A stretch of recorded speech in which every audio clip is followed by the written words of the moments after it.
Once again, I'm working Espejo from the fence. This time, he's tacked up so that I'm going to start to work on simulating the experiences he will have when I start riding him.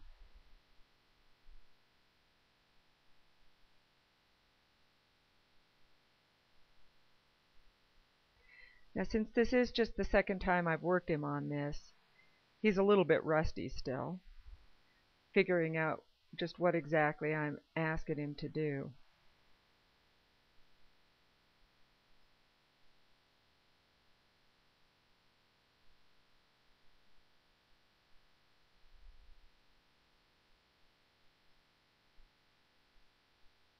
Now, an interesting thought on all of this is that really what I'm asking him to do is to come up under the predator sitting above him. So here again, this is something that in nature he'd be very reticent to do. But doing it this way, where it's his idea to do it, means that he's going to be in a much calmer frame of mind, and he's ready for whatever the next step is. My goal is to really work to keep a horse from having to go into that self-preservation frame of mind. And that's something that we humans do to the horse. It's not his inclination to go there by himself, but he does have a very strong sense of self-preservation, of course. So here, he's quite readily accepting me sitting on him. And he's checking it out when I pick up the stirrup for the first time. Now I just keep hanging onto the fence and keeping one foot on the fence so that if he were to sidle away from me, I could just stick with the fence and let him go. That allows me to stay in a much calmer frame of mind.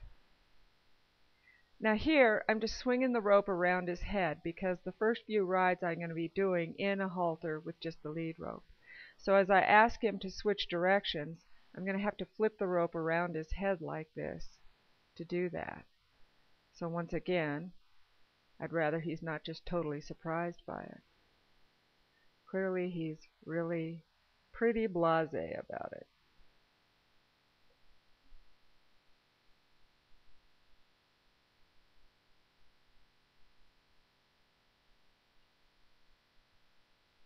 I'm just checking in to make sure that he sees me out of both eyes again.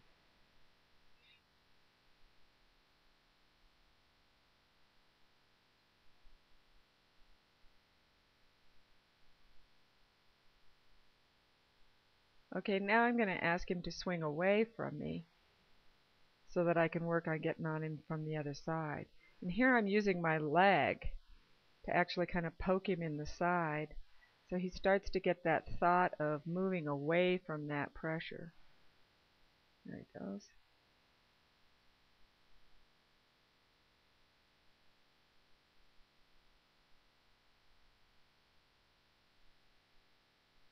I'm using the lead rope as well along the side of his face there.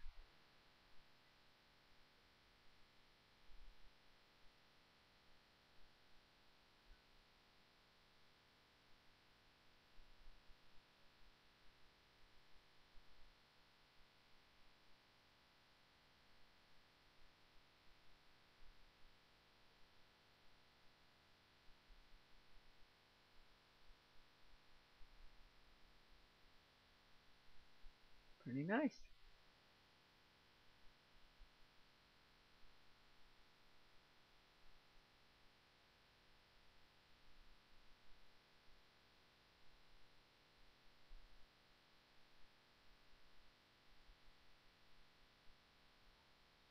So as I put a little more pressure on him to get him to swing a little closer to the fence, he thought, well, he'd go back to the direction that had worked so well before.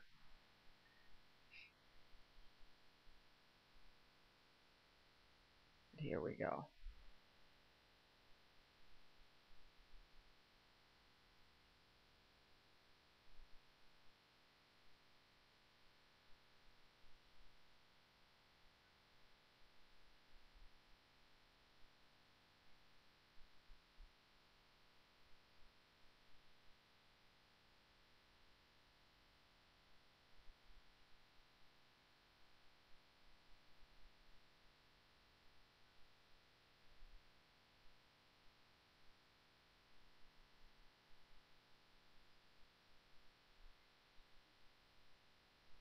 since he's so calm about all of this, I'm just dragging my foot across his butt so that he gets used to somebody getting on him a little bit sloppy.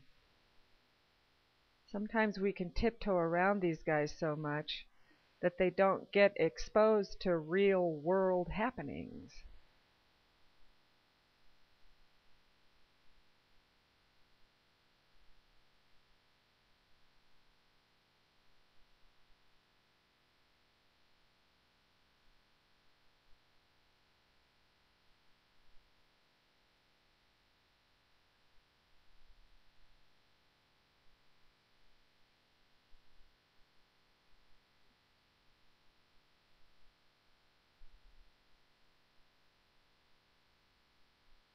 So now I'm asking him to move away from this leg and rein.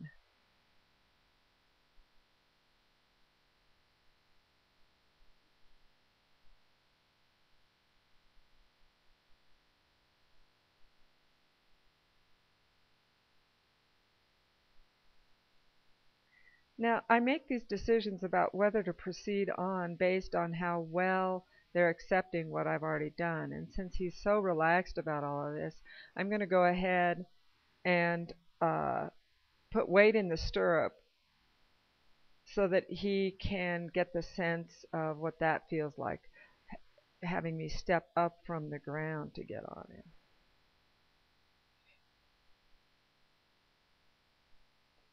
I don't want to overexpose him, but he's doing just fine with all of this. Now on the other side, I'm petting him and swinging the stirrups around so he can get used to just all the stuff.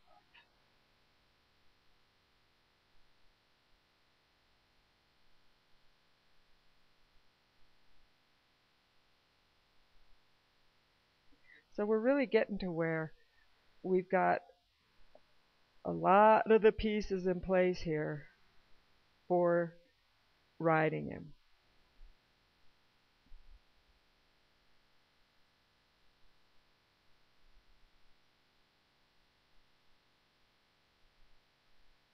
Now I don't want to hang on his head and hold him as I get on, but I do want to take the slack out of the rope so that if he steps off, I can bring his head to me. What I don't want is for him to get buggered and really bolt past me and kick out and get me as he goes by.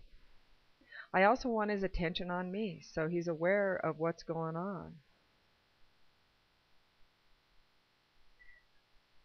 This is a job well done here.